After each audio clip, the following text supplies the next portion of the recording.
नमस्कार, मी रोहित आणि कोल्हापूरमधल्या पिराचीवाडी गावात आज मी सीमा भोसले मॅडम यांना भेटायला आलेला आहे आणि त्यांचा शेवयाचा बिझनेस आहे भोसले शेवया सेंटर नावाने आणि त्यांच्या बिझनेस विषयी आपण त्यांच्याकडूनच जाणून घेऊया. चला तर मग. नमस्कार. 2008 पासून माझा शेवयाचा उद्योग आहे.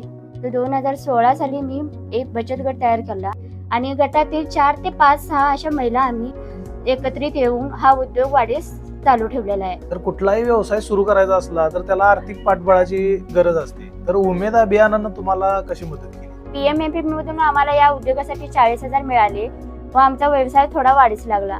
याहून अधिक वाढीस आमचा व्यवसाय लागण्यासाठी आम्ही पुन्हा PMME कडे अर्ज केलेला आहे. तोही आम्हाला लवकरच मंजूर होईल. तर कुठल्या कुठल्या प्रकारच्या शेवया तुम्ही बनवता? मँगो शेवया, पायनॅपल शेवया, चॉकलेट शेवया, नाचणी शेवया, गव्हाच्या शेवया अशा फ्लेवरच्या नवीन वेगवेगळ्या शेवया मी करते.